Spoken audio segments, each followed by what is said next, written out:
Humanity between signs and the herd, a crisis of faith, identity, and understanding Islam. In daily life, a person navigates based on the signals they receive, much like a constantly evolving roadmap. These signals and signs may be based on facts or rumors, and on goals and policies designed to shape their understanding and awareness. As a result, they find themselves drawn consciously or unconsciously towards specific intellectual, political, religious, or ideological trends. Intellectual schools of thought vary in their depth. Some are profoundly philosophical, while others are more pragmatic, based on individual or collective experiences. Religious schools, however, are the most difficult and complex, for they are founded on individual and personal belief, which cannot be measured by the logic of the group nor reduced to the concept of the herd, except in deviant sects that align with the thoughts and interests of specific ethnic or sectarian groups. True religion is far deeper than group affiliation or sectarian alignment. It stems from a belief that ascends from faith to certainty, and its adherents experience a genuine inner struggle known as the struggle between right and wrong, good and evil, and the pursuit of signs that solidify faith in the heart. For years, even centuries, humanity has been grappling with a crisis of faith, identity, and herd mentality. Anything that contradicts established beliefs is often justified by adherence to the group, making it difficult for individuals to separate themselves from or confront it. This has given rise to wars based on identity, race, color, or language, causes and tools that unite large numbers of people, fitting the description of a herd mentality because they are closer to instinct than to human values. Wars waged on this basis are devoid of mercy and moral constraints. They show no mercy to children, women, or the elderly, a phenomenon known as ethnic cleansing and genocide.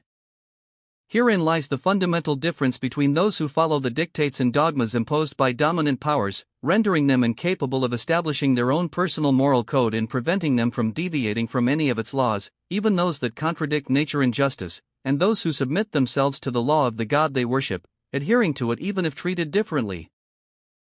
It is from this adherence that the true meaning of worship is understood, and it is realized that what one believes and worships is the true religion, and that one's Lord and God is the truth. These are difficult conditions because they go against the whims of the soul, preventing it from being swayed by emotions and personal vendettas, or from being governed by the law of the individual or the group. It is the law of the permissible and the forbidden, the law by which the sincerity of faith and a person's obedience to their Lord are tested. All these conditions were ordained for the good of humanity, for a better life and harmonious coexistence with others, and for living within a framework that respects and values rights, because these are part of faith and a sign of a person's sincerity and the excellence of their Islam and their character. This is a truth that neither history nor life has offered humanity a substitute for, that Islam is the true religion of God. Within it, all the necessary conditions and requirements are fulfilled, and the answers to the perplexing questions that occupy the human mind are found. Goodness, truthfulness, mercy, forbearance, and benevolence, a level higher than faith, are manifested in a person's obedience to their Lord, guiding them onto the straight path that grants them self-satisfaction. Mercy in Islam is a fundamental principle, not an exception, and truthfulness is a guiding principle in speech, decisions, and testimony, even against oneself. Kindness to parents is a right preceded by mercy, gratitude, loyalty, a genuine sense of belonging to them, longing for them, and sincere sorrow at their passing. The same applies to siblings, friends, and neighbors. These are conditions that seem difficult, but they make human life easier and more beautiful, and from them one embarks on the worship of God and his religion of Islam. That is, submitting oneself to the obedience of one's Lord, being content with his conditions, and accepting his rule, so that one may live free from the herd, steadfast on the truth.